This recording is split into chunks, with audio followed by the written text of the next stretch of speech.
which I'm an investor in, Peter Rojas and Ryan Block are doing, who are on the show, has made a social network around the gadgets that you own, want to own, or that you have owned. So there's definitely something there. It seems like you're doing something very wide, every vertical possible.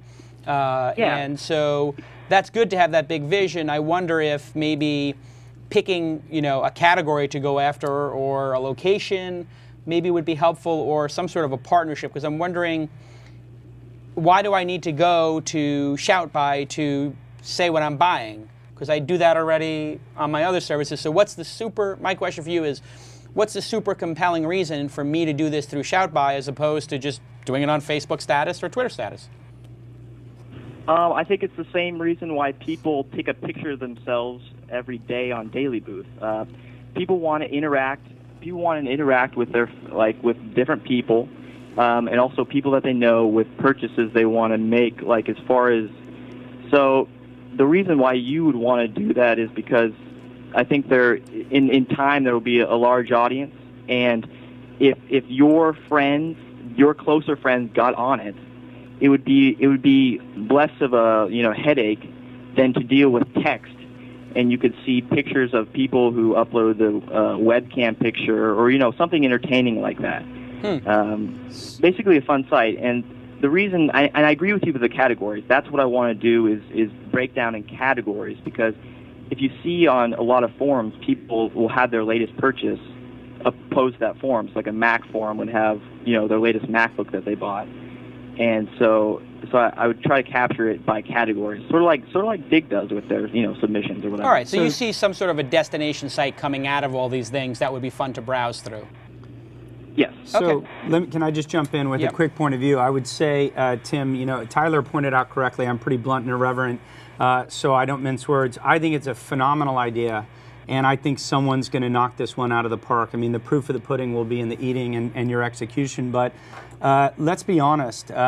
People giving reviews, that market is broken, and it's broken because you go to websites like TripAdvisor, and there's just a bunch of BS out there, and it's really hard to map what you're interested in with your social network or people who are like you. There's two different ways to attack the problem. There's a company here in LA called Lunch.com who had sold their previous company to TripAdvisor, and what they're doing is they're trying to find matching based on people who have similar patterns to you, not necessarily in your social network. That's one approach. The other are people like ReferQuest, also in town, and a number of other people trying to solve this problem. I think it's a great idea because if I look at my wife, for example, she might have a nanny who she's worked with in the past, and she wants to push that out to her social network. So I think it's taking Craigslist, concept and making it active, and I think someone's going to do really well in the space. Yeah, I think it's a good idea. I was on the board up until last month of a company called This Next out here, which is doing social shopping, which is sort of a web experience around these are the things that I think are coming next. Not really a social network, not really working through Twitter or Facebook, but still a social network around these things. I think one of the things is it's a small number of people who are interested in this right now. And so my concern would be, does this become more mainstream, or is it going to always be a niche thing like Delicious and StumbleUpon are? So I think you have possibly limited upside if it doesn't become a mass participation kind of thing. Jason, I'll tell you where I think the magic will be in something like this, which is I think social shopping, This Next, and all the other ones, it largely didn't work. All these nothing's broken out. They've had moderate success. Sorry, I don't mean to imply that they, but they haven't become huge successes. They haven't broken out to over 10 million uniques or something. I think that, as you have, right? A lot of people have. There's 160 people above us. So just pointing out, though, that the magic of Yelp, the magic of a lot of user-generated content is what I call the 1-9-90 rule, which is you have 1% of hardcore users that write the majority of stuff, 9% of occasional contributors, and 90% what I call lurkers.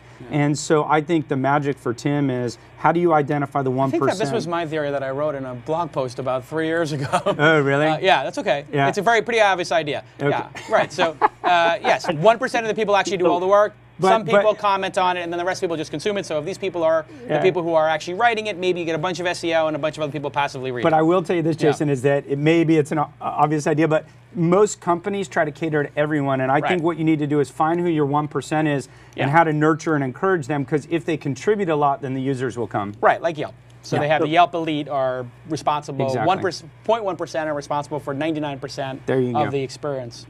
Okay, so you got some good feedback there. Where are you at with this company? I see that you have a holding page up at ShoutBy, right? I just put my email on it. So I'm working with 2 developers, and we're all kind of friends, and they're currently in college right now doing computer science, and so we're actually kind of at a halfway point. We're getting some demos up and whatnot, and kind of pushing it out. Like you said, Jason, with This Next, that site that you were on the board of. Yep. The problem with that site is actually we took that site and we showed it to a lot of people at the college campuses, and they just found that it was very, very complicated. When you went to that site, there was 47 different things going on at once. Right. So I think what I was going with, and what I was trying to show to the other people was that the simplicity of it. Okay. Like if you look at a Twitter type, it's just so simple, and I guess that's what I'm going for. So. All right. Well, I just followed you on ShoutBy on Twitter, so we're going to watch what you're doing. And where are you guys based? We're based out of Oregon, actually. So. Okay. All right. Well, I will expect to get a report in 30 days from you guys. Make sure you contact us and let us know the status of it.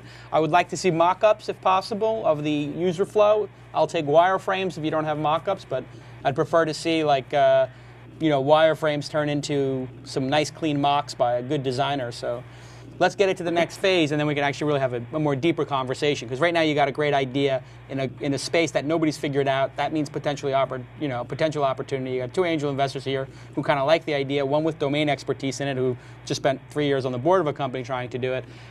So you're in the right town. You're fishing in the right lake. But we just need to see a little bit more. You agree? I mean, right now it's like you can't make an investment decision until you see some of the track record. Agreed. So. And a lot of people are focused on this space, so get busy. Yeah, speed is important. All right, good job, Tim. I like it. You did a good job. All right, Tim did a good job. Do we have our next one? Yep. Awesome. Is he Skyping in? Yeah, but just audio. Oh, Skyping in on just the audio, so we'll hear him on the studio monitor here. Okay, I'm getting a little reverb. He's got to turn on. So, hello? Yeah, so Pablo, if you are listening to the show, please turn down your sound. Pablo, hello? Can you hear me? I can hear you. Can you hear me? I can hear you. Perfect. Hello, Jason. Hello, Mark. How are you? We're good. Is this how long you've been listening to the show? What's your favorite guest so far? Since the beginning, I think Gary broke it last week. Really? Look at this. Gary's everybody's favorite guest. And your favorite segment on the show is? I think Ask Jason. Oh, okay. So you like the Q&A format. Very good. And what's your favorite insight from Tyler to date? Any favorite insights from Tyler? That's probably the wheels, the wheelchairs at Disney. Yeah, wheelchair. It's like a wheelchair at Disney is pretty much the epic one. I'd like to ask a super fan to do me a favor. I would like a T-shirt that just says like a wheelchair at Disney. That's it. And maybe a little wheelchair on the side. I don't know if it's offensive or not. Is that offensive? Like a wheelchair at Disney? Is it fun? You know what that means, right? No. Why don't you tell me? No, none of us do. Okay, so. Wait, I need to take time out. I need to explain the. No. Keep it a mystery. Is it inside baseball? It's a very simple concept. I understand it. Let's hear the pitch. Okay.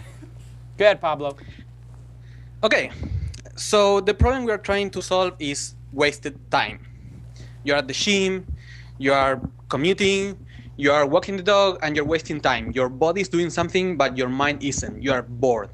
If you like books, the answer is simple, Audible.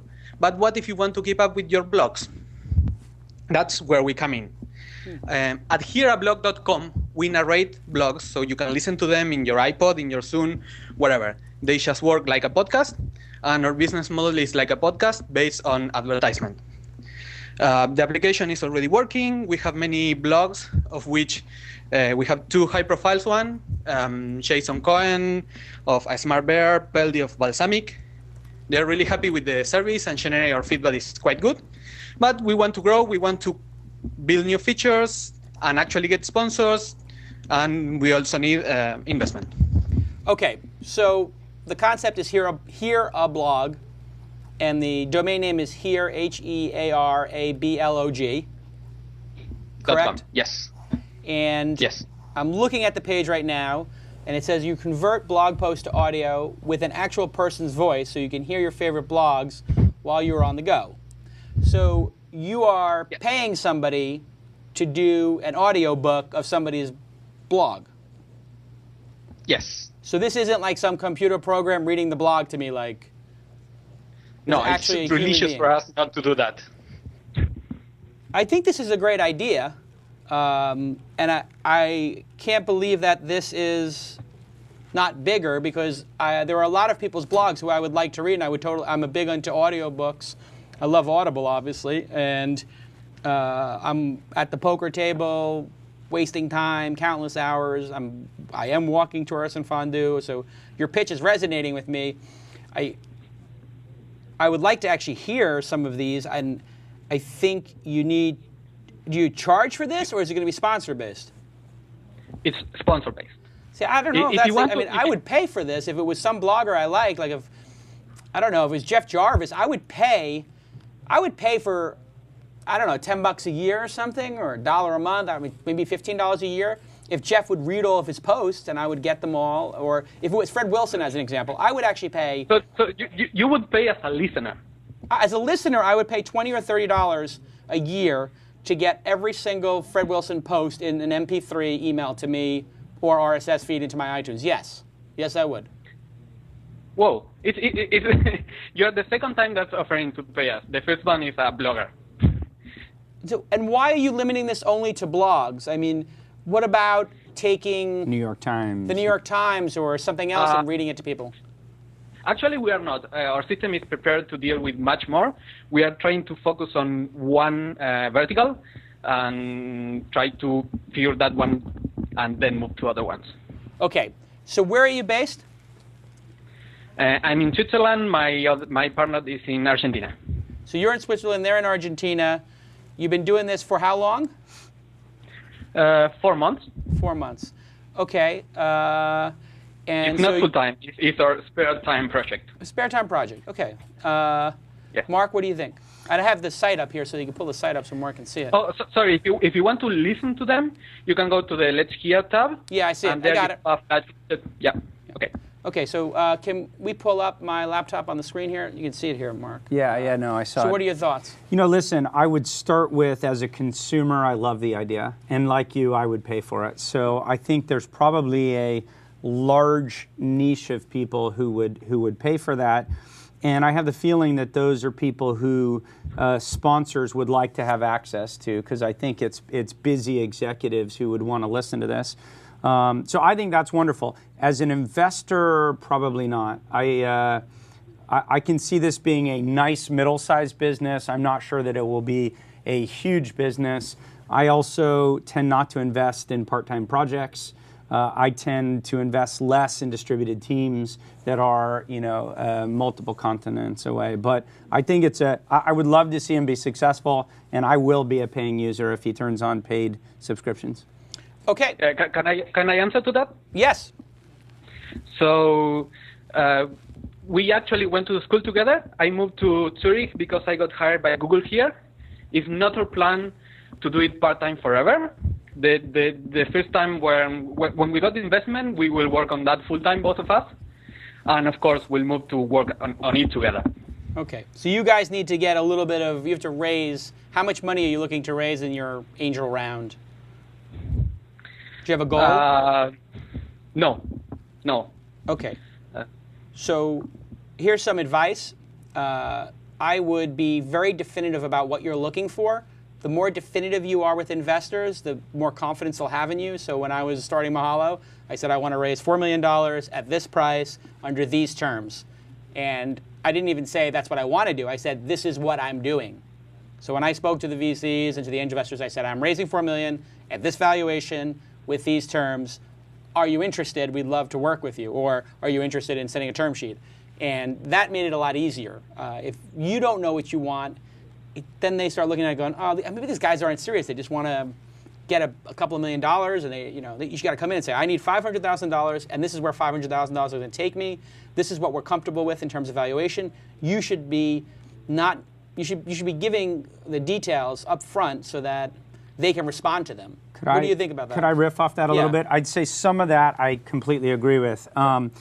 So first of all, I think you need to know exactly how much you want to raise, exactly how far it's going to get you, what the milestones are. The thing I would be careful about is when you were raising money for Mahalo, you already had a reputation. People knew who you were. Sure. It's easier for you to name price. I usually encourage first-time entrepreneurs not to name price. Look, it's a very well-trodden path. We know how much $500,000 is going to buy in a company. So more or less the price is telegraphed.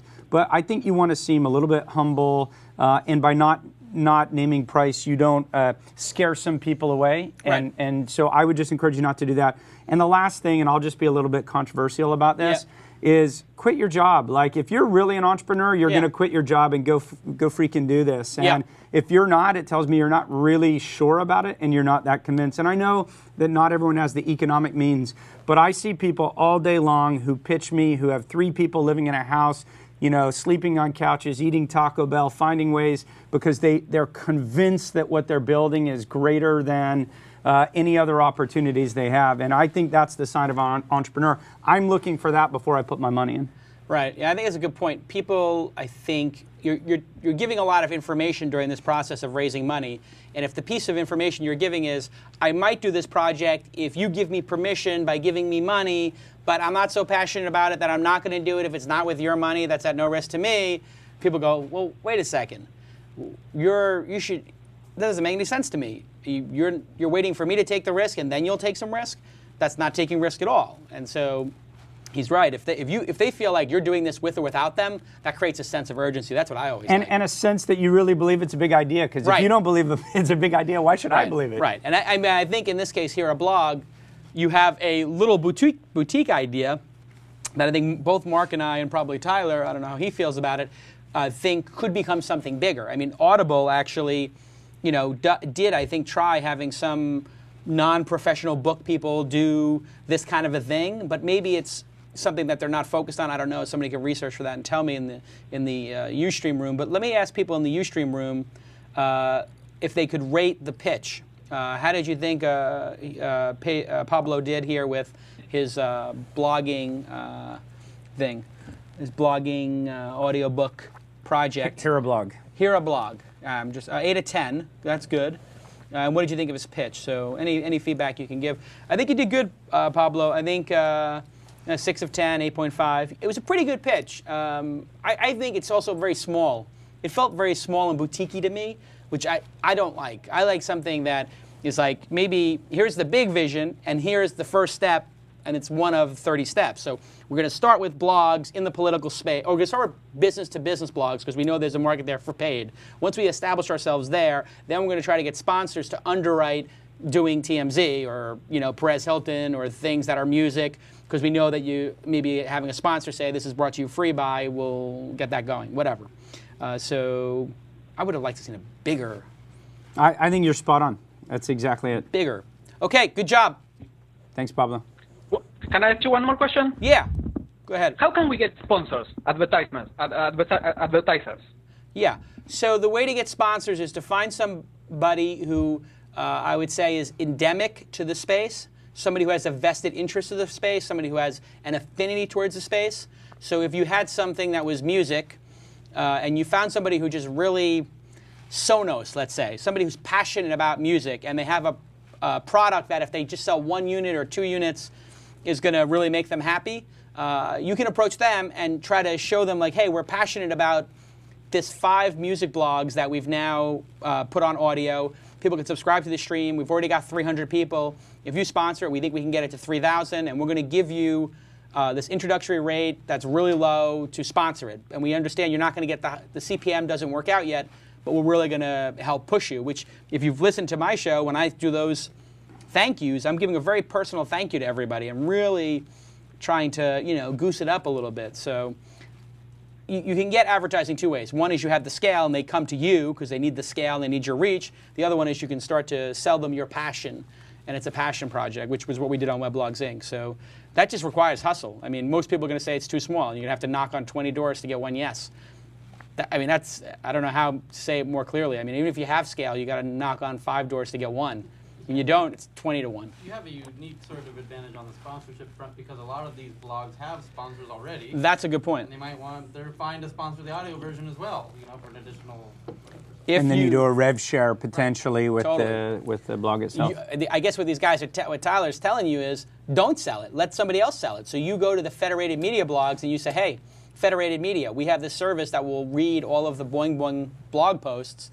Boing Boing already has IBM as a sponsor. Want to ask IBM if they want to do a commercial at the start of every single blog post or at the end or in between or whatever? Maybe they will. It would just be an add-on. It's like one more box they check for $10,000 a month on their $50,000 a month buy. So I think that a partnership with a Federated Media or somebody like that could be good. I mean, they could also steal the idea, and then you'd be really screwed. But people are going to steal your ideas if they're good anyway, so you just got to move fast. Is that helpful, Pablo? Yes, a lot. All right, Pablo. Nice. So you got to check in with us in 30. I'm giving you an official prescription. The prescription says bigger vision, definitive look at what you want to get out of the investors, and Target vertical. Target a vertical maybe, a little more strategy, and we'll talk again in 30 months, okay? 30 months? Okay. 30 days. Yes. 30 days. That's what I said. Do we have the Ask Jason? No. We don't. Okay. So then we're done with this segment of the show. Correct, Alex?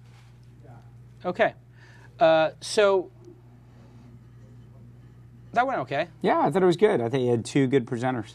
Pretty good, pretty good. Dozens of people a week asked to present. Do you pre-screen them or? Yeah, Yeah. these guys do. I don't hear it until it's live. I don't. Gotcha. I don't want to know any of the questions or anything until I hear it on the air because I want it to be like a real, genuine reaction to it. They were well screened. I do a Saturday program on Fox Business sometimes, and sometimes you get really hairball callers, and I keep telling them they got to screen. It's not that you want to have things that are prepackaged, but there are a certain number of people you need to box out. There are crazy people out there.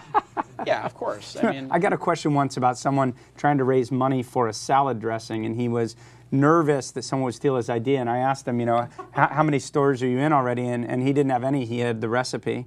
And I'm like, what the F am I taking this call for? yeah. Yeah. Exactly. I mean, I think people overestimate the value of their ideas. Yeah. They actually think their idea is what you're going to invest in. What do you look for when you're investing in a company? Yeah, so what do I look for? I mean, really, I say 70% of my decision is the management team. 30% of my investment is the idea, right? Because you have to marry those 2 things. So really it's about the team, and a lot of it's about the proof. I mean, Pablo's a perfect example. If I picked up correctly, I think he works for Google, so hopefully he didn't give his last name out. And yeah, how many Pablos in Switzerland work for Google?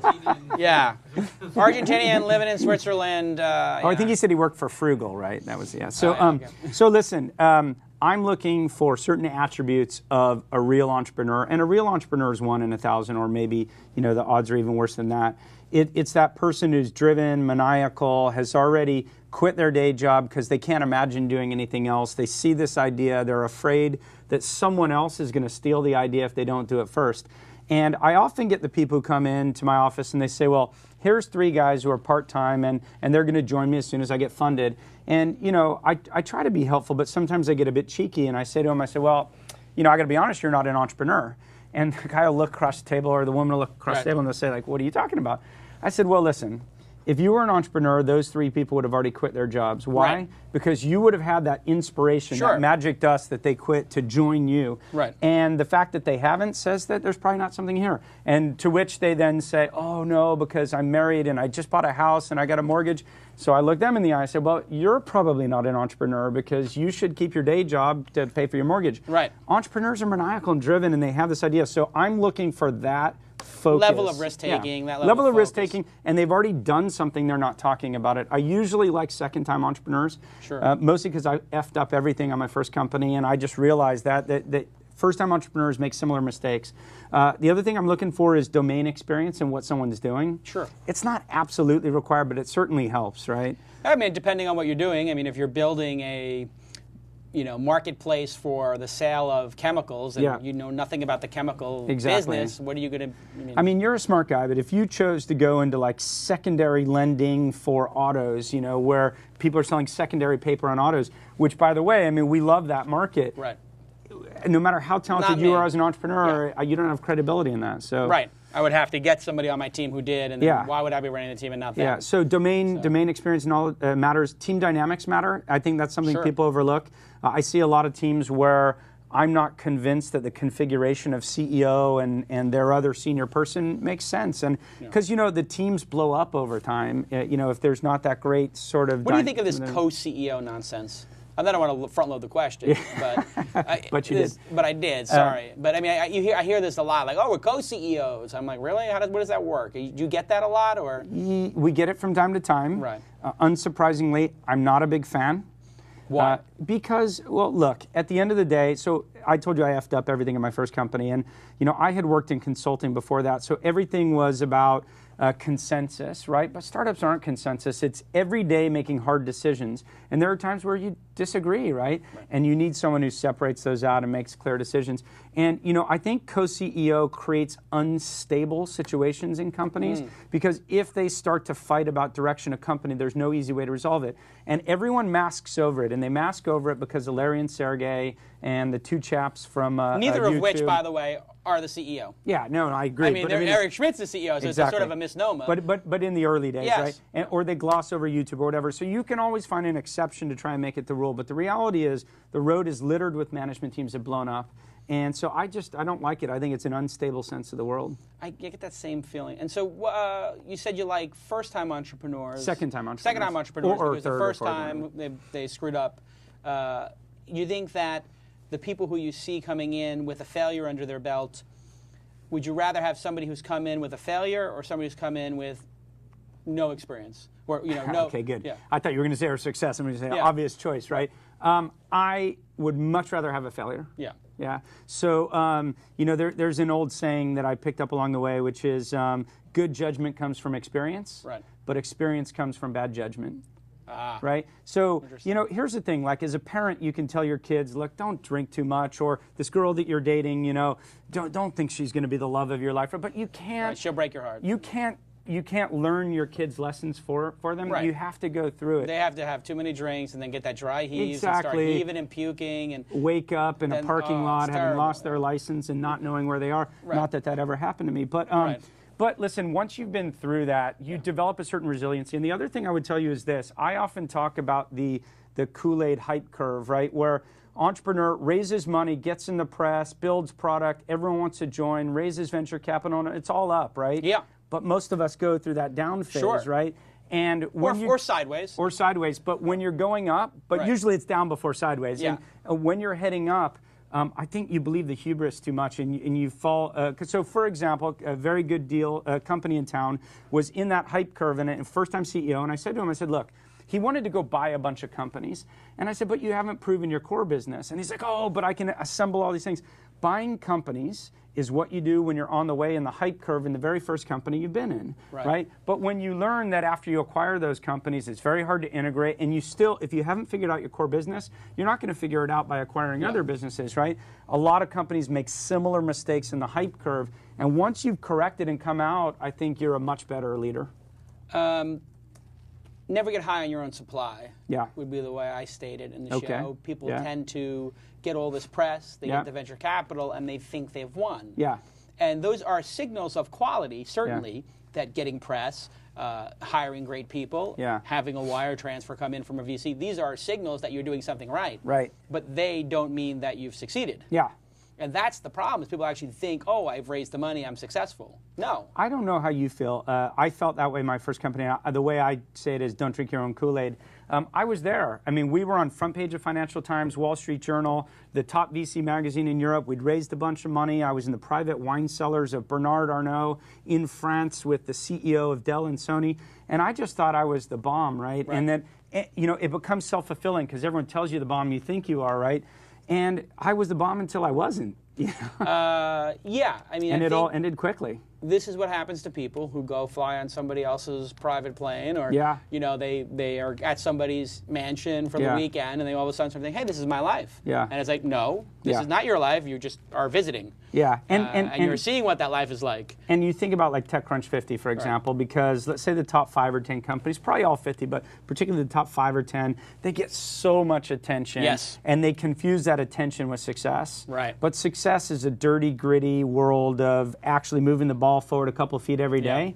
And I just I see that happen to so many companies. We have this discussion with them at TechCrunch 50 specifically of how to deal with it. Like, don't believe your own hype. Don't. But I got to tell you, because I've seen a lot of those companies already, and they're in that hype curve. Yeah, it's hard. I mean, they get a ton of attention, and they have to know to learn how to deal with it. If you've been through it before and you've been humbled by it, the next time out, you just don't believe your own hype as much. You know, Public Enemy, don't believe your own hype. I always don't believe the hype. Don't believe the hype, right? I mean, I always think these things are just weird reflections, like the House of Mirrors when you go to the fun house.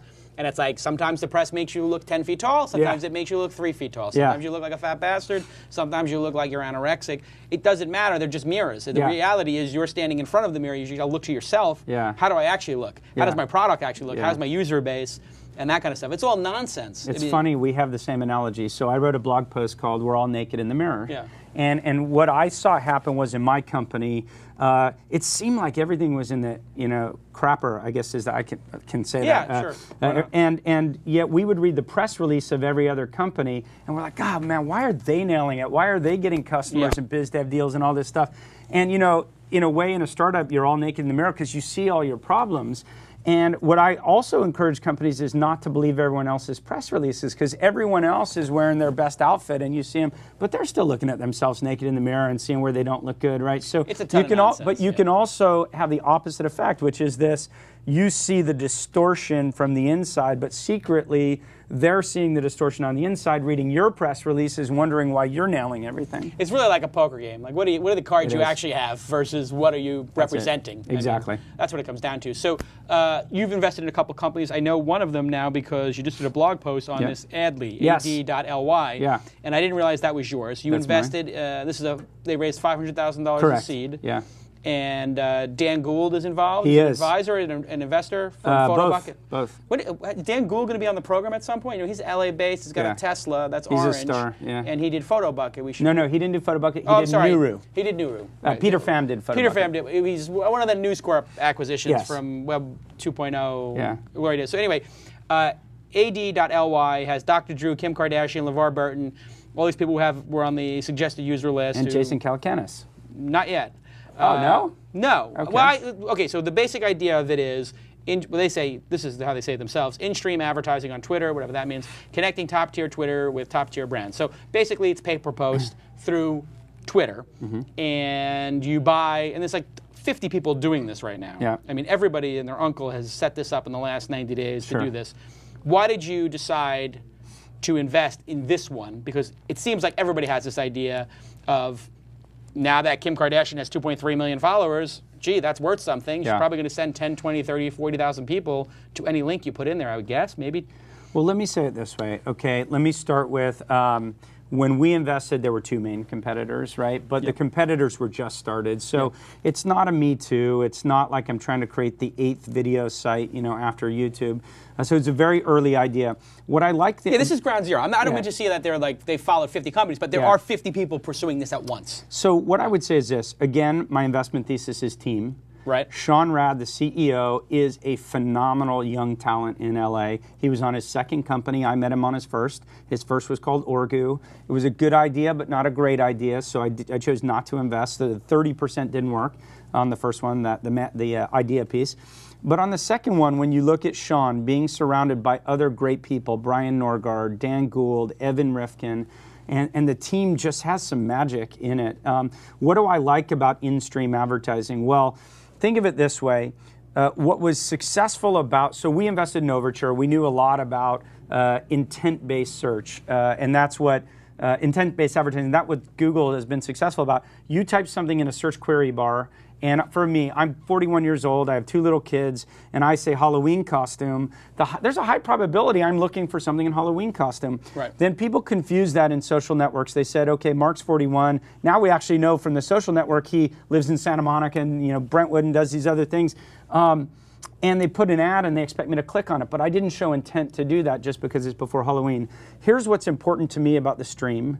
I've chosen on Twitter, on Facebook, on other places who I want to follow. I trust those people. So as long as those people authentically place ads, they're people I trust, and they authentically place ads, my click-through rate is going to be much higher. Now, CTR, click-through rates, on Twitter are off the charts in terms of engagement. Compared to a banner ad, you might get a 1, 2, 3% with Twitter as opposed to a 0.01, sure, 0.02. Sure. So it's 10x, but it's still low single digits, but yes. But even Google AdSense and Google AdWords aren't getting 10% clicks, right? Sure, so if you have a large following, so on Twitter today was at 60 million or something like that, and growing, and Facebook is 300 million and growing. So if you have a large enough base, even with small numbers, you can do well. So I would point this out to you, Jason. Like at the start of your show, you mentioned sponsors, right? People like Audible.com. Now, you're not going to mention, I don't think, some awful company porn site just because they give you 50 grand or whatever. I'm sorry, did we have a deal for 50 grand? Where is this deal? I didn't see the 50 grand porn deal. It was iPorn, wasn't it? Yes. No, but you get my point. No, I get you care about your reputation. Yes, so we're not going to put on advertising, so therefore there is some level of filtering. Exactly. Therefore, it's a little bit authentic. But when I, in fairness, put it out to my list, people were like, I will unfollow you instantly. Now, let me say 2 things. One is... And a lot of people said that. No, let me say this, though. 2 things. One is, at the start of your show, you didn't say, on This Week in Startups, who thinks I shouldn't pimp out companies for the first 8 minutes, right? Or 2 minutes, or whatever it was. Yeah. So if you ask if you ask the question on Twitter, who thinks I should not do advertising, of course you know what the answer is going to be. If you would have just written an ad, and if it was an authentic, legitimate ad, I'm nearly positive you wouldn't have seen any negative responses. Why? Because we've run people with 10 times the followers that you have, and not one single negative response. So yeah, but then again, those are the people. Those are like these people who didn't earn their followers, like Dr. Drew and Kim Kardashian, LeVar Burton, Joel, Nicole Richie, and Greg Gernberg. These are all on the suggested user list. But do you want to know something? When you look at the curve, the distribution curve, people with middle tier followers, let's say people who have 10,000, 15,000, 20,000, the click-through rate and performance is order of magnitude higher than the stars, right? Well, that's because the stars have people who are all the spam accounts signing up for all this kind of stuff. If they have 1 million people, they probably in reality have 300,000. It's just so many. Very well might be. Yeah. But I think as long as the ad is authentic, engaging. And so let me give you the example, and I'll relate it back to the caller from ShoutBy. If I go to see a great film, if I go to a great meal in town, and I want to tell people about that, and I put it in my tweet stream, I don't think my users and people who follow me would be hugely off-put by that as long as I maintain authenticity. Right. If I'm, pimping out tampons, I can understand if I get a large unfollowing base. Yeah. Interestingly, I am now listed here on the site. That's what I thought. Yeah, but I didn't. I thought Tyler signed you up. No, I signed up, but I never gave permission to be on this list. But that's okay. It'd probably just be a little clearer. So that's interesting. I don't know if it's going to work or not. I think for charity, like I do speaking gigs for charity. So if somebody gave me $10,000 to do a tweet or sponsor me for the week, and they put it towards the, high school in Brooklyn I'm on the board of, I would do it. Right. And I wouldn't care if I lost those people. To be totally honest, if I lost it. So to a certain extent, as much as I don't want to be behind this idea, I probably would do it if it was for charity, because that sort of motivates me. And I put all my stuff into charity as well. I just think, listen. I just hate people using the charity end run to sort of insert advertising into social media, but social media is advertising because everybody's got something to sell. Let me say one thing, and this is for a person who's worked in and around advertising a long time. Advertising drives innovation. I mean, without advertising, there's no Gmail, there's no Google Maps, there's no Google Books. It's just something about, I guess it's going to have to be advertising somewhere in it. Either so if you make that it or people need to pay, and I think it's going to be a combination of both. I mean, and if you look at these celebrities, I mean, that's all they're talking about is their next project anyway. Right. So if Kim Kardashian is just, I mean, she's insufferable, but let's look at the difference. She's talking about her, she's talking about her private planes and blah, blah, blah. But look at the difference between that and MySpace, okay? Historically, MySpace has had all these same stars, but the stars put all their information on MySpace. There was no cut for them, right? There's no incentive to increase the quality and build, to send out quality messages and really engage their audience. you know, in this particular format, we actually share the revenue, significant portion, with the publisher themselves. I think it's a good idea. Listen, but it's a great team, and that's what I'm mostly behind. Well done. Thank you. And there's another one you did recently, GumGum. Yes. What exactly is that? So, GumGum is image licensing marketplace where what they do is they take publishers on the internet who today pay static price for images, and they take people who create those images and they create a variable pricing marketplace. So instead of paying, let's say, $200 an image, you pay by the CPM. What it allows is the publishers, if they have posts that don't perform well, they can control their costs on a variable basis. And the same for the image owners. If you hit it out of the ballpark, because I shot a great shot of Kim Kardashian, I don't know who gets high prices for images, Britney Spears or something, you can share in the upside. The other thing I would tell you is 70% of all image views are back catalog, not when it first ran. And there's very little monetization. So what we do is, on first run, it's variable pricing. On second run, we put an ad on it. Right? So there's an ad unit on. So what is the cost, what is the CPM cost like on it? You know, if I'm totally honest with you, I don't know the exact CPM prices they're getting because they're experimenting with different models, but our focus now is on distribution. We now have 50 million uniques of people who We are have carrying Gawker, that. so that's probably... They have Gawker, New York Post, Glam, TMZ. Yeah, I remember these guys came and asked me about it because this has been around for a little while now. It has. They came and pitched me on it because they were on to ask me if I would have used it on Weblog Sync, and I said yes. I don't know if I can announce this on the air, so I will only half announce it, which is I spent 15 months with those guys, and I think they're phenomenally talented. What I struggled with in the first year was, again, the 30%, the idea wasn't big enough to me. And they got great money, Crosscut here in town. Oh, look at Howard Morgan. And the first round capital, and Howard's David Sachs, great a friend guy. of mine. Mike Jones is involved. Mike Jones, my pal, yeah. So it's a great team. But the individual entrepreneurs are phenomenal. Now, they came to me and I just kept saying, not yet, not yet, not yet. But 15 months in, I'm like, man, you guys got a great idea. Yeah. And that great idea has not yet been announced. It's going to be announced in November. And they've created the next generation of what their product's going to become. And I got to tell you, it's the biggest idea that I've heard in LA in the last 12 months. Wow. And so these guys, hi Prez, you invested in their seed round or? No, what? They had already done an A round. I like to call it an A prime round. A prime round. Well, you know, like what does that mean? Like an A plus? A plus, whatever. No, like the ordinary A rounds tend to be, call it $2 to $3 million. Right. Ordinary B rounds used to be $5 to $7 million. I'm just such a believer in capital efficiency, and so even though they'd done their initial round, I can't remember, it was $1.5 million or so. Our total round size with them, I think, was 2.5, 2.6. And what I said to them was, A, I believe in capital efficient businesses, so I don't want us to overinvest right now. But B, I want you to retain a large stake in the company. Yeah. And so we put a small amount at a fair price. And if we build out the way we hope to, then we'll probably be back out in a year raising more money. Very good. Anything else that you guys have invested in recently that of note? So we did another great company in Santa Barbara called RingRevenue. And what ringtones? No, not at all. What it does is it allows you to track phone calls in the way that people track clicks today. So it creates a performance-based channel using phone numbers. So what we did is we said, if you look at affiliate networks, which is a $2 billion market, Commission Junction, LinkShare, ShareASale, Performix, people like that, the average price of a product in that channel is $80. It's teeth whitening, hair loss, weight loss, and whatever, right? But fundamentally, the publishers would like to be able to sell higher value products, right? If you're a website that has 100,000 users focused on healthcare, you might like to sell, for example, treadmills, right? That cost $2,000 to $4,000. But no one's going to buy a treadmill in 3 clicks. You want to call, talk to a rep, see how they look, right? So what we enable is for the publisher to be able to publish a number, pick up the phone, call, say, I want to know the difference between those 5 treadmills. But what happens is that call gets routed through our system and then patched through to a call center of the supplier, and the whole thing is recorded and tracked and scored. Sounds like Yext. from TechCrunch 50. It is very similar to Yext, although they did a monster round, huh? 25 million. Yeah.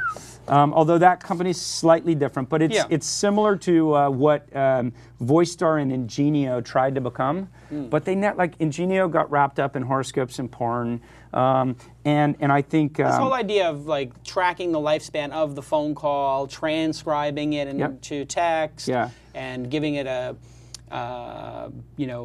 a categorization. Yeah. And, this sort of it's a good idea. It could revolutionize the way calls are handled. And importantly, what we do is we track performance so that the person who's paying for the lead ultimately can pay based on call length. They can pay based on where the call was originated from. They can pay based on keywords. So they could say if the following keywords appear, we'll pay $18. If they don't appear, we'll pay $5. So there's a lot of interesting technology. Now the company is built by 3 guys who had all built an IPO'd a company before. The company was called CallWave. So it's Jason Spivak, Rob Duva, and Colin Kelly, and they were all there, IPO'd it. They got the band back together, second company. Very nice. And so a lot of people talking about venture capital being broken, too much money out there. Yeah. You buy that? Yeah, I do. How is it broken? So listen, I fundamentally believe there was way too much money that went into venture capital. That causes 2 distinct problems. And Paul Kudrowski talked a lot about this in a paper published, he was a Kaufman fellow, published it. Number 1 is you had too many money managers in the industry. And if you take money from people who fundamentally don't understand how to help and nurture entrepreneurs, I think it leads to bad companies, bad outcomes. And that's what's happened. But the other problem is this. I like to say that having less funding in the market is actually better for entrepreneurs, and I don't think it's just self-serving for me to say that. Here's the problem. Even though it is, yes. So. But here's why I think it's not. No. Is when I raised money the first time, I had 8 competitors get funded, and all of them raised $10, $12, $15 million. The Me Too. Not only Me Too, but they were giving it away free because they were going to get their $40 million round, and I was trying to charge for it up front.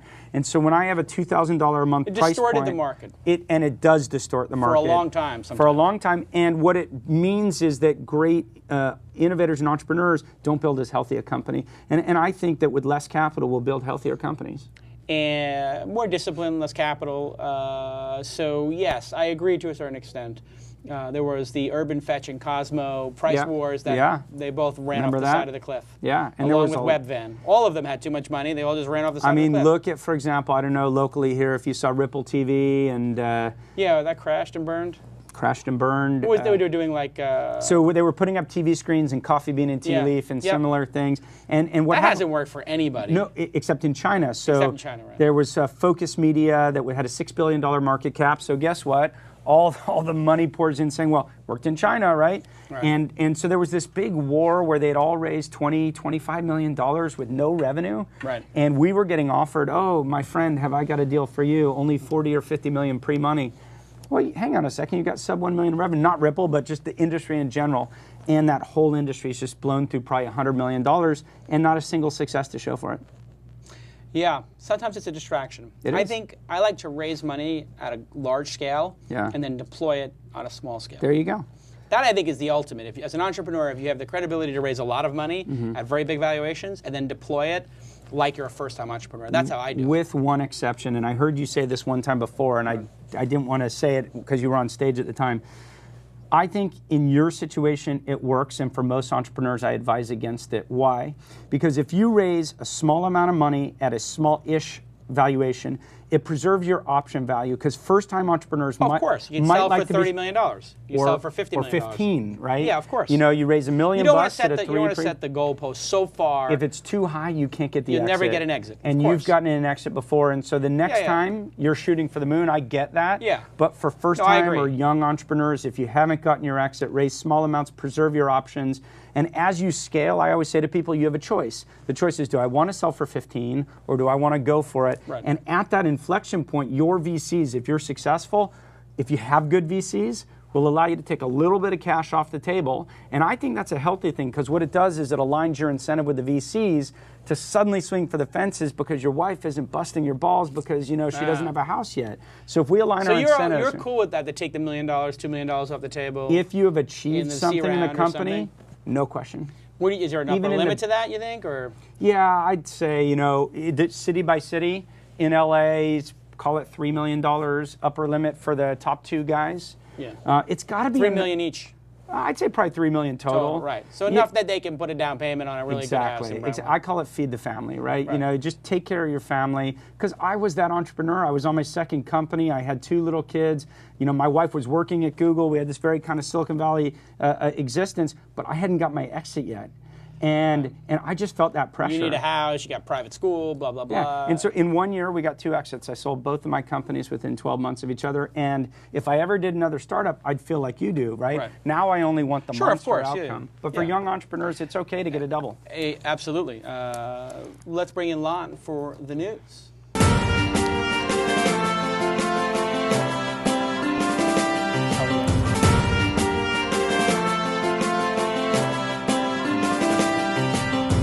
Lon does the news. Yeah, Lon is here to do the news. Alex is running behind the camera, very professional, Alex. You know, 2 people emailed me and said I gave Alex a hard time on the last show, and they thought it was very unprofessional. Did not get the joke? They don't watch Stern. 2 people were very upset that I gave you a hard time on the last show. The users love it. I think it was his. They liked it. The viewers No, they were mad at you for it. They were defending They were a little upset over your treatment of Alex. It's true. All right, everybody stop worrying about Alex. Alex works for me, okay? If Alex doesn't get his job done, he doesn't have to answer to the chat room. He's got to answer to me. I presume you don't pull a Letterman on him, so, right? No, no. I actually, in regard to that, I can tell you very clearly, this is my advice to entrepreneurs and people who are in business who are guys. I will never be alone with an employee. Never. Any employee. Maybe the top management team, it's Tyler and I, sure. But I don't put myself in situations where I'm alone with an employee. Even a male employee? Even a male employee. There's no reason for me to be alone with any employee. What are you nervous about? Just anything. Anybody can make any claim at any time that I said something inappropriate or whatever. So I have Elliot come in the room, or Tyler come in the room, or Lon, and these guys can tell you. I've always got 2 or 3 people in the room. If it's a firing, 3 people in the room, in addition to the person being fired. I don't want ever to have anybody be able to, and I've never been sued or anybody's claimed anything against me because and as a matter of fact, I don't even like having doors. I sit outside. I don't have a door in my office. Nobody can ever say, Jason took me in his office and he said something inappropriate. What door? Right. And you know who I learned that from? Who? Mike Bloomberg. Wow. Mike Bloomberg had a desk outside a glass office room that the door was permanently opened, and he sat at his desk, and if he had to talk to somebody, he would talk to him in the glass, and there were no blinds. So nobody could ever say, like, he did this or that, because how did he do it? It was in the main floor of Bloomberg with the glass thing. I mean, it's impossible. Gosh, if only Bill Clinton had thought that way. Yeah. Well, I mean, if you're trying to do these kind of things, then there's nothing that's going to save you. But you can, you're a target as an entrepreneur with a bunch of venture capital in your account. People will try to blackmail you. I mean, you've seen these things in business or heard these things. Sure. People will get blackmailed. People will, oh my God, this person was doing this, and I got I need to get this much more stock. I mean, there's all kinds of stuff that can go on. Yeah. You have to protect yourself as CEO. I got threatened as well. That's crazy. Yeah, it is. As a CEO, is crazy. So. There could be other reasons, though, for being sort of ever-present in front of a group of your employees instead of doing all your business behind closed doors. Well, of course, transparency. Well. Yeah, I mean, transparency. Well, that's a big part of it. It's a motivator for people that the boss is, sort of out there with you. Do you ever feel like there's something going on at Mahalo that you don't know about? No, not really. Is there it would be undercurrent? Impossible. It would be impossible. What's the thing you're worried about that is some secret meeting you don't know about?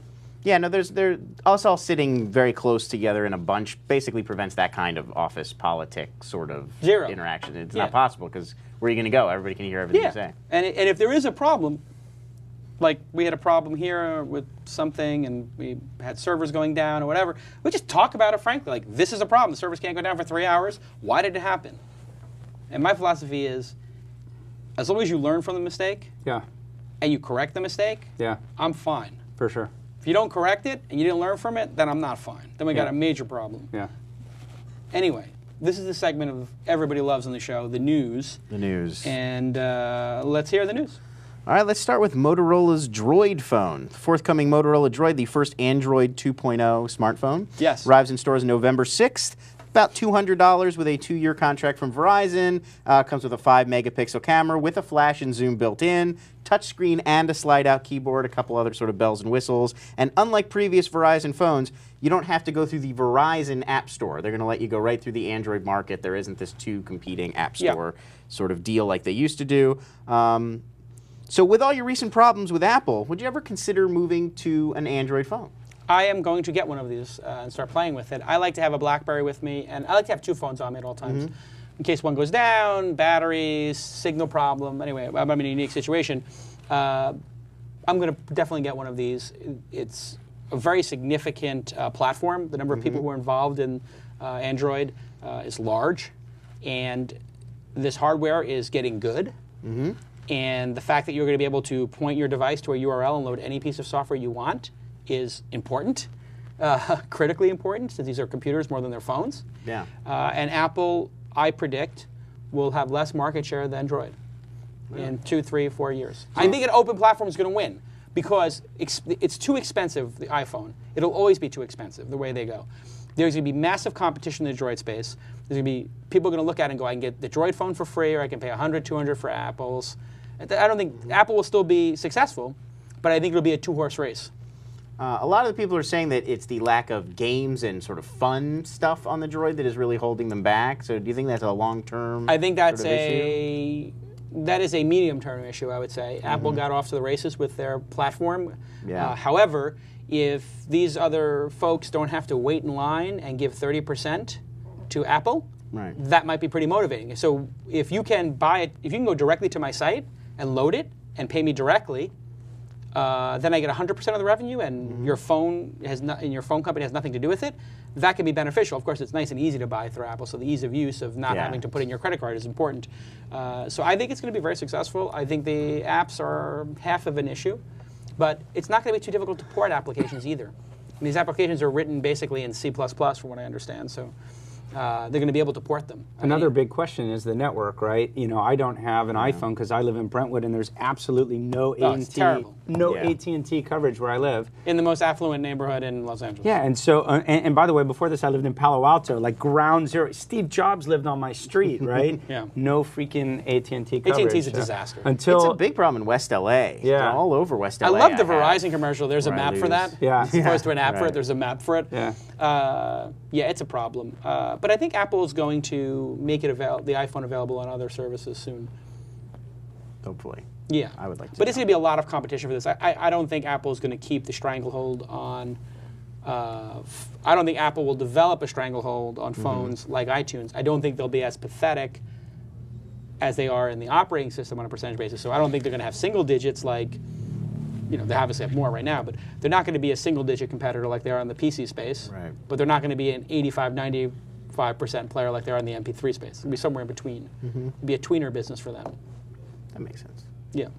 You give such a wide goalpost. It's sort of hard to dispute that. Yeah. They'll be somewhere between 13% and 85%. Well, I mean, I think it's impossible for them to beat these other players. Yeah. I mean, especially on a global basis. You have Nokia and Ericsson and some of these other people and Docomo. I mean, Open wins. Open wins. Open wins. So, I mean, in the MP3 space, I think that their 85, 95% market share in, you know, MP3 players is going to come to an end. I mean, you see that double helix software that came out. Right. There'll be more and more competitors to this stuff. And why can't I have my BlackBerry work on my iTunes? Do we have an insight from Tyler? An insight from Tyler. Oh, who's Insight from Tyler. There you go. Why didn't Apple learn this lesson?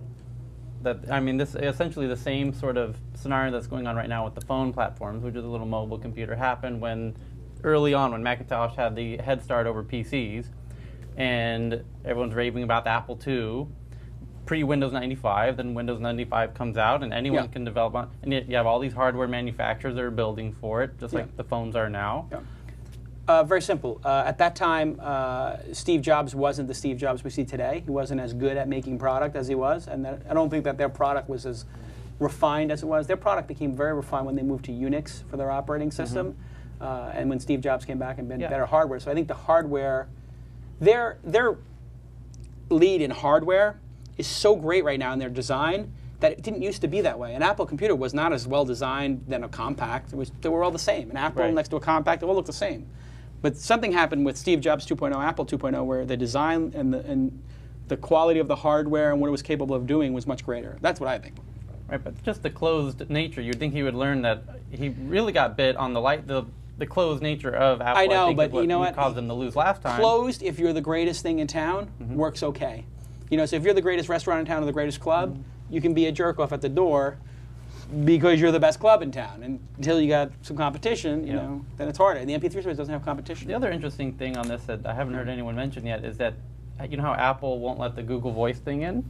Yeah. Yeah, they will. And, well, they're going to have to, because when Google's phones start taking off and it has the Google Voice on it, and it turns the networks into dumb pipes, and people really see the advantage of, well, I could do everything for free on this freaking Google phone, and I have to... Free texting? Free everything. Yeah. Free everything. Right. And as opposed to having your iPhone and you have to work with iTunes and on this other phone. Especially kids on a college campus, right? Like I can get on the Wi-Fi on my college campus, so I don't have to pay for any minutes on my phone. I can use VoIP. Zip. Done. Yeah. I agree. Apple's got some serious challenges with this. That's why I think they should be even yesterday they go after like the TomTom and Garmin 2 days ago now. Yeah. So you can have your any Android based phone turn into a TomTom or Garmin. Yeah. Garmin dropped 20% stock, by the way, over 2 days. That was a little bit of an overreaction because nobody's going to put nobody's going to drive with their phone like this. I mean, that's crazy. You want to hear something surprising? I've seen it a lot in Europe because I spent a lot of time in Europe, and you watch people, and it's awful because it's Windows, what is it? Windows Mobile. Mobile or whatever devices. CE, that's what I was looking for.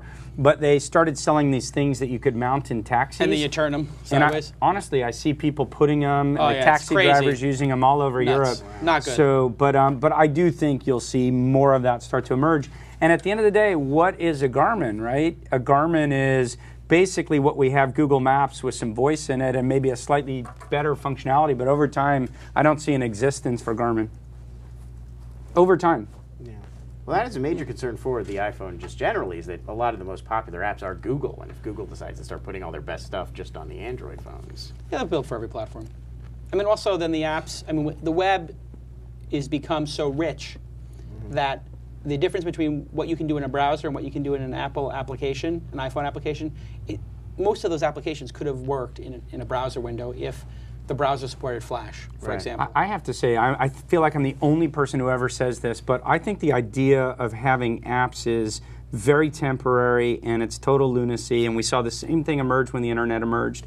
At the end of the day, when I have better browser capabilities, all these things get and better network connectivity. Yeah, and it'll just get folded back into the browser. So, I mean, you know, you have people who are developing such niche applications that I just don't think it exists over time. Yeah, I mean, like, what, I really need a weather application. Yeah. I mean, if I go to weather.com, why doesn't it just format the website, knows I'm from an iPhone, format it for my screen, and do everything that it's doing in the iPhone application there? And you could easily do it if you had Flash. And all these other consortiums, by the way, are supporting Flash now. So Flash, in a year from now, in the next 2 years, Flash will be on every phone, except for the iPhone. Except for the, I was about to say. Yeah. And that's going to just make everybody aware of this ridiculous, draconian rules that Apple has about these things. And it's so unscalable because even if you have an app that's approved, every generation of that app, Apple actually reviews and has to. It's ridiculous. You know, and so like you talk to people, yes, I got this version approved. I'm waiting for my next version, and they just become a bottleneck. It's just this was actually the first model of Netscape. Sustainable. Anybody who wanted to build a website that was actually viewable through Netscape browser, you had to have Netscape certified before they would load it. Yeah. It's not true. I just made that up. But you know, can you imagine if that was the case? Like Netscape, you have to actually your website has to be certified by Netscape before you can load it in the browser. I mean, that would be maybe Netscape wouldn't be such the success they were today. I wonder, it's a pretty good idea. Pretty sinister. If you want to use Google Chrome. They have those authentication certificate warnings come up. It's just the next generation. All right, next story. Next story. Let's talk about Ustream. Let's do Ustream. We're using Ustream. Ustream is a sponsor of the program. Right now. Ustream has a new feature that allows commenters to syndicate their comments to Facebook, Twitter, MySpace, and AIM. It's launching on Monday, so it's not live just now. Featured shows will get the new comment system starting on Monday, so we should definitely have Alex get in touch with some people. Users check off a box at the top of the chat window indicating whether they would like to broadcast their comments across the services. You can even just choose which service you want. Yeah. So obviously this benefits Ustream, as each comment is then broadcast along with a link back to the Ustream video. It's a little too much at times. Yeah, but is that, do people really want to let everybody know what they're saying in a chat window? And is it going to lead to like an inundation of that noise on every social system? Like, hey, I just commented on Ustream. Status updates are not chat. And when people use status updates as chat, like Scoble does sometimes, or Lauren Feldman does sometimes, people unfollow. Like some people, you have these people who do like 10 status updates in a row, and it's basically they're doing chat. It's like this. I did that for a little while on Twitter, and I realized I was losing followers doing it, and good followers who are just like, I just don't want to see 10 tweets from one person. This almost reminds me of like that Bright Kite Foursquare nonsense where people push everything they do on Brightcade. It's like, I don't need to know you're 3 blocks from where you just work. I do my Foursquare like ironically, or when I think maybe people should know that I'm in an airport, because I would have said anyway I'm at JFK. I don't think Foursquaring from the freeway, by the way. I saw you did that the other day. I Foursquared. I was on the 405. I'm the mayor of the 405. No, that should not be allowed. Well, it is, and I'm the mayor, and don't hate. Thoughts? I hope someone else was driving. You know, listen. That's a good point. Listen, there is too much noise, and there are good use cases for it, like Blip FM. I really like. Yeah, I love. You know, Blip. where you can publish, you know, out to your stream a little bit of music you're listening to, but not every song. Not every song. And for example, Spy Master. Like when everyone got into Spy Master, I was seeing it every day, and I set a rule: you post anything on Spy Master, I'm deleting you. Of course. Right. So. I have nothing wrong with Spy Master, but I don't need to find out what dungeon you're in or whatever. Yeah, and so I think people that's like need. Mafia was on Facebook. Yeah, like Farmville. People need. But Facebook, you can say hide all Mafia wars. But only recently. They just added. And that ought to be the default position. And I think, for example, you take Discus as a blogging platform, commenting on your blogs. My starting point is it should never publish automatically, but there are times where you say things that are important, whether it's Blip FM or Discus, and a checkbox that you can tick. Yeah. Nice feature, but you don't want it to be defaulted on. You don't want to blast. Right. I agree. Okay. Makes sense. Brizzly. Let's talk about Brizzly. It's a social media reader, currently in private beta, although invites are very easy to come by. I signed up last night to check it out. The site works like a lot of third-party sort of Twitter clients, like a TweetDeck or Seismic, but includes Facebook as well as Twitter, and it's all from a browser. So the idea is it gives you a seamless Twitter experience. So if somebody posts a link to a video, it just embeds right there, and you can sort of follow the discussions a little bit more fluidly. Is this Jason Shelley's It is, yes. thing? Yeah, yes, Jason Shelley's a smart guy. He's friends with those guys. Okay. And direct messages as well work just like I am. So you can direct message back and forth with somebody in a chat window, and it works just like that. So considering the glut of Twitter clients, including like sort of more powerful tools like TweetDeck, which is obviously has more functionality than this, is there room for this kind of basic, straightforward approach? Do you think people are going to start looking at Twitter in a browser for a more sort of thorough experience? I use Twitter in a browser today. I don't use I used TweetDeck for a while, I used Twirl for a while. I like to just have it in my browser for some reason. It feels more comfortable. So would you like something like this? Because it's really I would like super to have, Twitter. I would like to have different views of my Twitter, sure. So if they had different kind of views that were more efficient, like I would like to have one that was like more like an Excel spreadsheet, sure, I would use it. I think that there's a I don't know that that's a I think that's a feature. Yeah. So, I mean, it's got to turn into a product, and then that product's got to turn into a business. Right. So it sounds like a nice feature. So I went to the website. If Brizzly's listening, I didn't get yet approved for an account, so I can't actually tell you. I got Insta. Yeah, I don't know. Someone said 50 accounts, you know, first 50 people in, but it was already done by the time I got there. Read Write Web. If you look up Read Write Web's post, they had like 2,000 invites or something. So gotcha. Well, listen, here I'd say a couple things. First of all, in town, there's Streamy. Streamy does very similar things. So let's separate the debate into two things. Should you have an Adobe Air client or in browser? Adobe Air leaks memory. So if you leave that open on TweetDeck or even Seismic for too long, it starts to chew up memory. I hate that. Yeah. Seismic already has a product, Seismic Desktop, yeah. which Seismic Web, I think it's called, that you can use browser, and it's really good. And there's also products like CodeTweet, for example, that's all browser-based. What I think Brizzly's trying to do is more similar to Streamy, which is saying, I want to take my Facebook, my Twitter, and all my other products and create a single unified stream. That's at least what the web exterior made it sound, since I don't have access to the product. And I'm not a big believer in that. I'm not a big believer that there's a huge market for aggregating everything.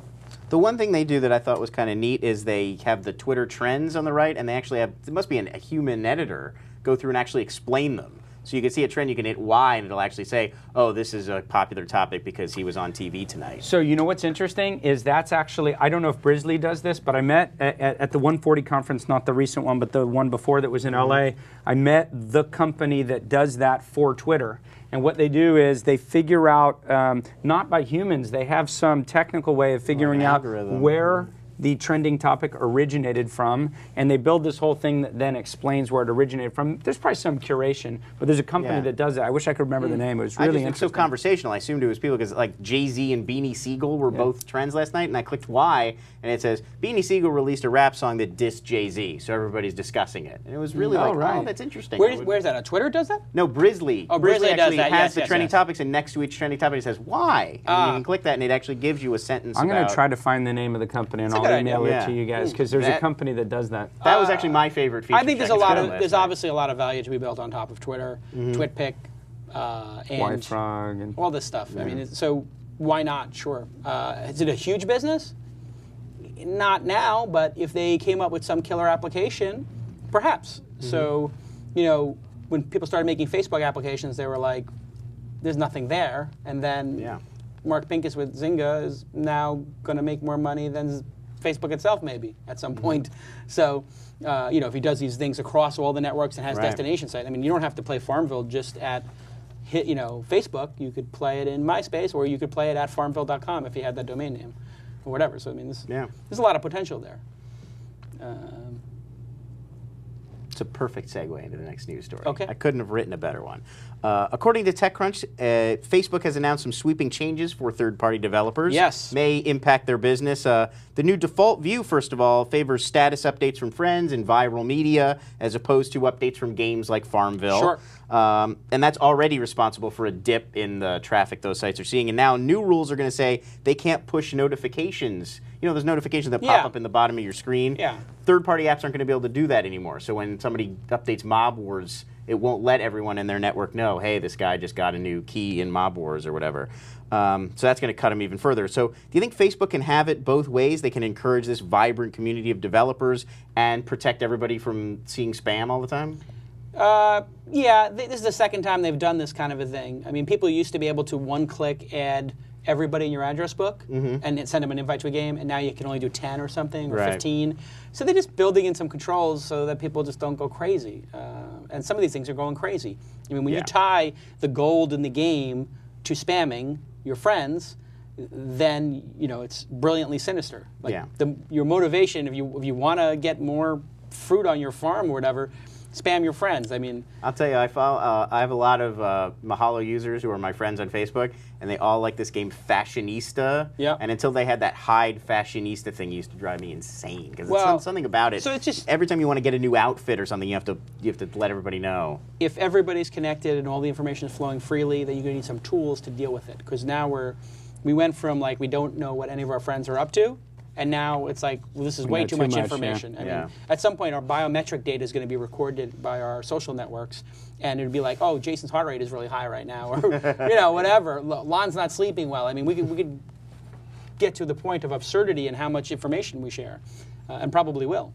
Lon's having cardiac arrest. Use your paddles. I think what will happen is actually your iPhone and these Android, there'll be an Android application or iPhone application monitor all your biometrics, heart rate, skin, sweating, sleep, workout, whatever, body fat, all this stuff. And it will all be monitored by groups of people in India watching it like Halter monitors or something. And then when something gets screwed up, they'll just send it up to your doctor and say, hey, we're seeing a pattern here. Your doctor will review it. And then crowdsourced nursing. They're already doing stuff like that, not through social networks. But I was thinking about that old commercial. I've fallen and I can't get up. You know, so that device won't sell anymore. So, but Zuckerberg told me about this at TED 2 years ago. We had dinner, and it was me, Zuckerberg, and Evan Williams, and Steve Case. It was a pretty good table at John Brockman's billionaire dinner, which is like the top 50 people at TED. So I don't go to TED, but I got to go to the billionaire dinner. You're an honorary billionaire. Honorary billionaire, yeah, exactly. I'd rather not be. And he said he was building a reputation system for applications, like eBay. Right. And because I was asking him just the same question, like I'm getting spammed by too many of these invites. How are you going to deal with it? He said, well, I have a reputation system. And I was like, well, can you unpack that? And he said, well, basically, if people hit that complaint or hide, we know that they hid based on that feature. So if it was the feature like I just leveled up, and 8% of people hide that, okay, this application is annoying a lot of people. We're going to make this application be less percentage of your thing, and it's going to have less features. So if your application is causes and nobody complains about it, you can email 100 of your friends. If your Farmville, let's say they were being annoying, I'm saying they are, but you can email 5 of your friends at a time. So it would be elastic. You could actually change the reputations based upon people's thing. But we should actually talk about the homework from Audible. Very well. The homework from Audible.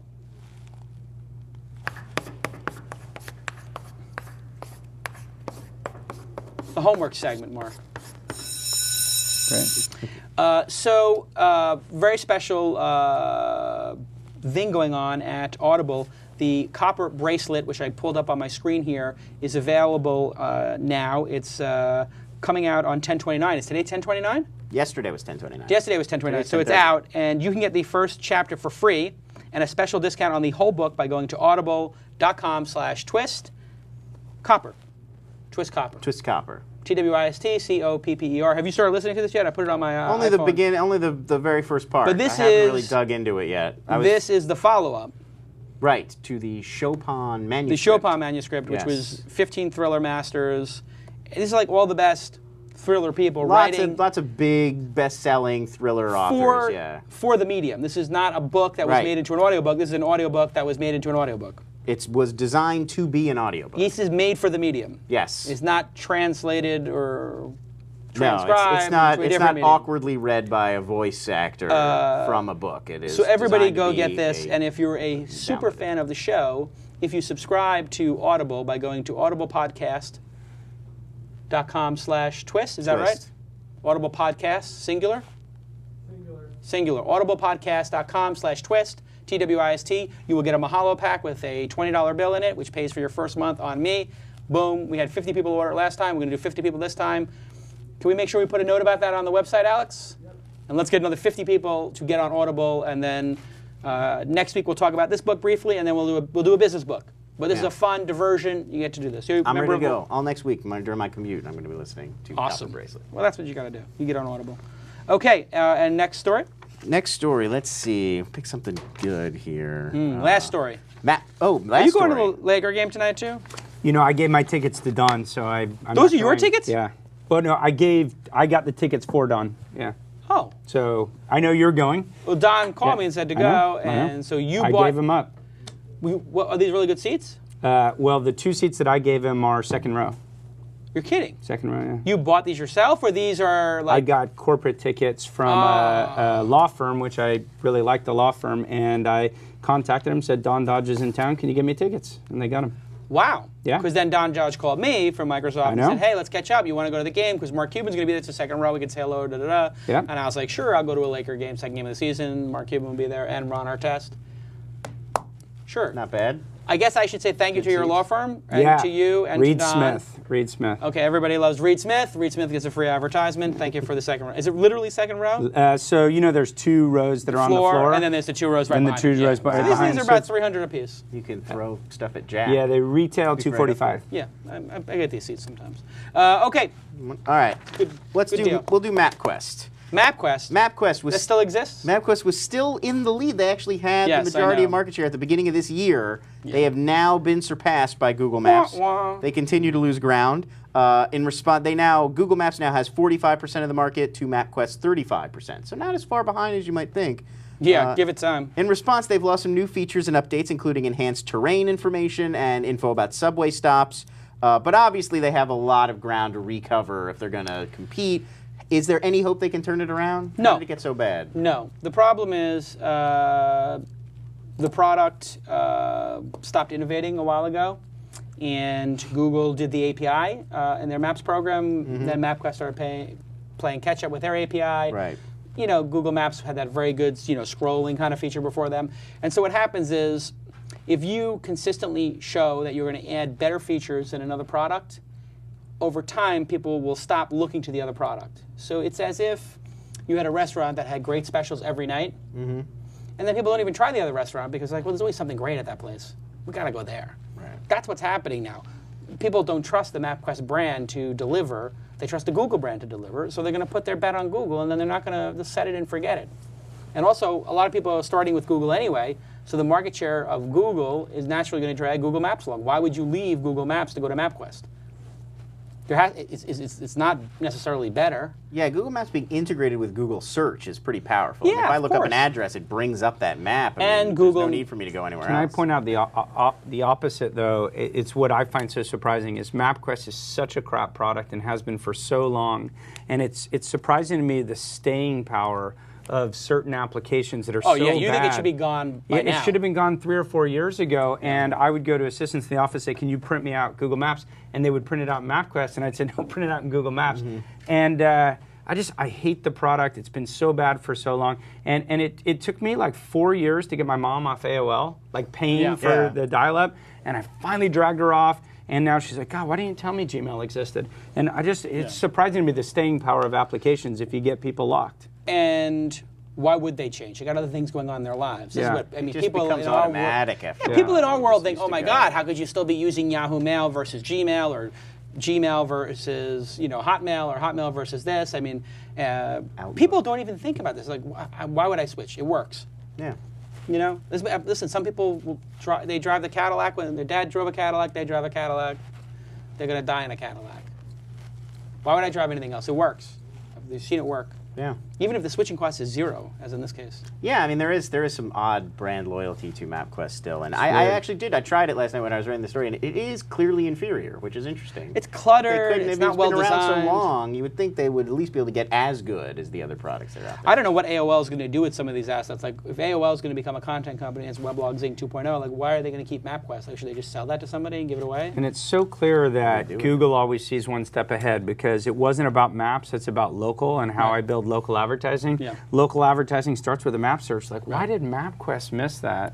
Yeah. Or They're not in the local AOL, business, why did AOL miss that? It's, I tell you, when you got a big money printing machine, this big machine that just spits out money, it's very hard to stay focused, because the entire company, this is from being there for a year and just sort of watching it, everybody's eyes are focused on where the money is coming out of. And it's like, oh, look at the access business is shooting hundreds of $100 bills out, like printing money. And they're like, oh, Weblogs Inc. and this, or the $20 bills are coming out of that machine, and it's a tiny machine. Like, so when you're a hammer, everything looks like a nail? Yeah, or you just look at the existing revenue stream and you think, well, why would I even look at that tiny little thing? And it's like, well, that tiny little thing's going to turn into a gusher. Like, keep drilling, or wait for it to grow. But it's very hard. I understand it. I mean, look at, for that matter, look at Google. I mean, how many of their products have become category killers besides AdSense? Yeah. I mean, even Gmail, as great as it is, it's still not #1. Yeah, I like to say, you remember the peanut butter manifesto of Yahoo? Sure. Google is every bit as much of peanut butter. They have so many products that are so mediocre, but in a strong wind, even a turkey can fly. So, once you've got this huge money machine, all the other products seem like they're doing okay. Actually, I think it's even more sinister than that. I think Google releases all this stuff as cover. To box people out? Or? No, it's cover, so that you don't know what they're really focused on. So here's 150 efforts, and really Android, Maps, local, search, Chrome, this is what matters. But how would you know about so many other things going on? You don't know. Oh, so they launched this thing with newspapers, they launched this thing with this, they got this Google base, they got Google Knoll. I think they're like, yes, let's throw 150 things out a year, so nobody can tell that these are the 5 important things. And we know what the 5 important things is, because they see a line item that says, Google Chrome has 300 engineers on it, and Orchid has 2. I think you give them a lot of credit. I think it's peanut butter. I think it's like spread thin, all these. But if they are really that smart that they're doing that, these are smart guys. Super I know, villain level calculation. That's pretty evil. Good, yeah. That's how we do it. Anybody who's a great entrepreneur has a little supervillain in him. I'm just telling you, there's a little Lex Luthor in every calculating, scene. little bit. Bond villainy. A little Bond. Trust me, the difference between Bond and the Bond villain, not much. Not much difference, in fact. Fair enough. It's 2 sides of the same coin. Yeah, there's a bunch of those movies where the villain actually says that, right? You and me are not so different, Mr. Bond. Mr. Bond. There's definitely that speech. Only in there. call if you don't like money. Thunderball or something. You want power, you just want it for your queen. I want power for myself. Last story, please. Oh, we'll do one more. Let's see. I'll give you a choice: Twitter Peak, Wasabi, or live streaming concerts. Mark, you're the guest. It was a big week for live streaming concerts with stream- you too, so Yeah. that'll be fun to talk about. I have to say, the quality of that was extraordinary. That's what I've heard. I clicked on it and I I was could not like, see because I was uh-oh. right there. I was but like- I heard later. what do you mean you were at there? You went I to was the, at the U2 show. I was Were you at how'd the you Rose hook that Bowl. up? Good friend Adam Honbird, former Mahalo employee Adam Honbird, invited me to go. He had 2 tickets. He knew not to tell you Were till they after free he went. tickets? No, we bought them? We paid for them. Oh. We paid for them. So those tickets were for sale? No, he had a friend who couldn't use their tickets and gave them I to couldn't tell if that was a Adam and- promotional thing or what it was. No. Oh, I thought that was a It was promotional It was a show. constant. 90,000 people paid for tickets at the Rose Bowl. It was the record-setting biggest event ever at the Rose Bowl. And the Black Eyed Peas were there too. And the right? Black Eyed Peas opened and had Slash join them. They covered Sweet Child of unreal. Mine and Wow, he joined on that's stage quite like a Slash. show. It was quite a show. Here's the question: how did you watch the video? I've gone back and watched some of the bits on video. Yeah. And how would you compare the experiences? It's a lot. There's a lot less, obnoxious people jockeying for position around you when you're at home, and the beer is cheaper. But there is something to be said for being in that crowd. I mean, one song that they did. I'm trying to think One? of which they did do one, but Everybody sings it? yes, Still haven't found what I'm looking for? Yes, that was the one where Bono actually didn't sing the But beginning I of the song and said- let 90,000 people sing along. And of course, everybody knows every word because this song has been popular for 20-some years. And it really being there, that's a very sort of visceral experience to Sure. be in person watching something like that. And we were actually pretty close to the stage. I was but- offered tickets to the event for my birthday from my mother. And she says, put October 25th down. Like, you're not going anywhere. You have this thing. She's a big Fergie fan? No. and I was like, why do I have to Will.i.am. reserve October 25th? She's like, you can't go anywhere. Don't be out of town. Lock it down. This was back in September. Yeah. And I was like, Mom, I need to know why I'm locking this date down. And she goes, I'm getting you U2 tickets for your birthday for this show in Pasadena. I'm like, I didn't know it was going to be live at the time. Yes. And I said, you know what I could really use is a new vacuum. That'd be good. That'd be good too. So I got the vacuum, which I love, and then it ends My up being Lord. online, and I'm watching this online, kicking back, watching Cleaning your house. full HD with my vacuum Wow. going, and I'm like, I think I got the better end of the deal here. Well, That's that why I is- wanted to ask. I mean, seeing it, you really do get it. It was crystal clear. I mean, it looked really great. You were right there on stage. Quality I mean, you level have felt like HD to me. yeah. I mean, they had millions of people tuning in the stream. Well, you have the news story. What's the They news? they had 10 million. They're estimating. They don't know. It's hard numbers. They estimate 10 million people were streaming it live, and What? over 1 million people have now gone back and watched it just on YouTube. That's phenomenal that the technology has progressed to that. I mean, 10 million people watched That's it live. that's the estimate. It was streamed by an estimated 10 million users, according to the blogs I looked at. I wonder what the top concurrent was, because people tune in for 5 minutes. Yes, that's total during the show, and it was about a 2.5-hour show. So people, I'm So sure, are maybe coming it in and hit out. a million at one point. Probably. It's pretty amazing. It's still amazing. I'll tell you what the considering interesting quality was. and how big the screen was. Twitter is the new TV guide, because the way I found out about it, and everybody found out about it was the #1 trending topic on Twitter. Yeah. And, And it's actually one click every away. So song. it's like, For sure. now Twitter is determining, like, I click it, I watch it. Can you imagine when Mad Men comes on, or Lost, and it's, oh, Lost is a really cool show. Click here to watch it. We're all watching it live. Oh, I have to turn Twitter off when Lost is on because Because the 3 East hours, Coast yeah, post those people spoilers. bastards, spoil East it. Coast spoilers. It's awful. It's Oh, like the that's first so the first funny. episode I was on Twitter while people on the East Coast were watching. I got totally ruined. Yeah, right. And then the trending topic is like, it's Yeah, Egyptian. or Saeed dies. Yeah, It's like, Saeed no, what dead. are you doing? He died? No. What? Just using it as an example. Saeed is fine. Why is Google Wave trending today? Oh, because they opened it up? I guess they must have sent out more invites. I think know it's people up are now. still waiting for their invites to come through. So every day they send the invites through. I bet So people. about the live streaming music. We sort of got into it. Last week, YouTube streamed the U2 concert. It was streamed by 10 million estimated people. Last week, MySpace presented a secret Weezer show from San Francisco. Tonight, Facebook is live streaming a Foo Fighters show from LA. So is this just a fad, or are we all going to start watching live concerts on the internet to the point where it will be a sort of a substitute, as Tyler said, for the act of going to see a live show? There's been a lot of businesses that have tried to make this into a business. It's cheap to do it now. It's essentially free because they have all the bandwidth already and it's paid for. So this could be a very big revenue opportunity for them if they could, for the bands. Well, I mean, obviously, it obviously benefits the bands in a big I don't know, if way. It's U2 did- exposure if and promoting U2 an album. And If U2 had a concert on, if they streamed every single live show, it would not impact their live shows. It would only make them more popular because people would see, wow, it's pretty exciting to go. Yeah, this did not seem to impact No, attendance at the so show. what would they get from a sponsor to be the official sponsor of the 60 shows next year on the tour, live? And you What watch if they any were of the 60 $1 shows? each to watch? Well, forget about charging So for how it. mu- There's enough how- advertising. I mean, how much is Toyota going to pay to be the sponsor of YouTube? I mean, they already have sponsors at BlackBerry. So what is BlackBerry going to pay to? Yeah, but how the real question is how much longer do you think it'll be before YouTube offers a pay-per-view, pay-per-rent? Oh yeah, they already have that, right? There's some No. sort of beta program going on, I think.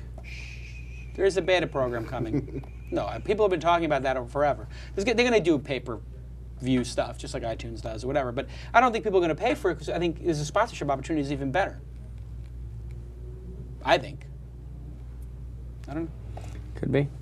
Get Bono up there drinking Diet Slice in the middle of the show. There you go. You got There's the cost for them to stream each show is going to be fairly minimal. YouTube's got its sort of infrastructure already paid for. No, I know, but for Fixed bands costs, who are yeah. touring, it's not that expensive to get Yeah. 3 people to stream the show live, and it'll be, if they can charge $1 a piece, it's going to be huge new revenue for bands. That's what I think. That's what was sort of my point. Even It's a without new the opportunity for bands. It's additive. It's not a substitute. It's Right. like we didn't stop going to movie theaters just because we have DVD players and VHS or VCR machines at Well, home. it's up and down a it little did bit. slow. It did People slow. People sort of did. Yeah, But they there's didn't stop. They didn't stop. It's Right. still a big business. Yeah, and the DVD business is huge. Okay, well, this has been a fascinating show. Thank you to Mark Suster. Did I pronounce it right? Suster, yeah. Suster. There you go. CEO turned VC. Yeah. GRP Partners. Thank you. $200 million burning a hole in his pocket. If you've got money, just You got to email shout Mark. out the blog URL because it's Yes. actually one of my favorite blogs.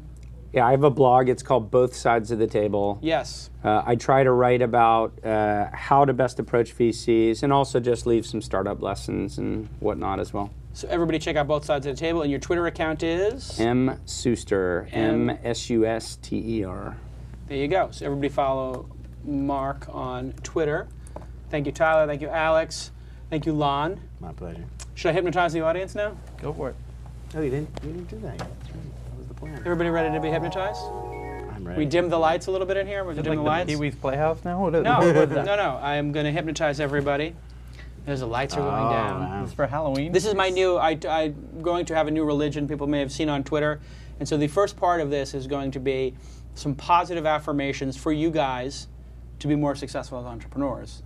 So this is part of the programming. So I'm going to invite everybody to now take a moment to get comfortable. Lean back in your seat. Put your arms in a comfortable position. And feel the relaxation streaming to you over Ustream, through your computer's desktop, in through the video card, to your audio speakers.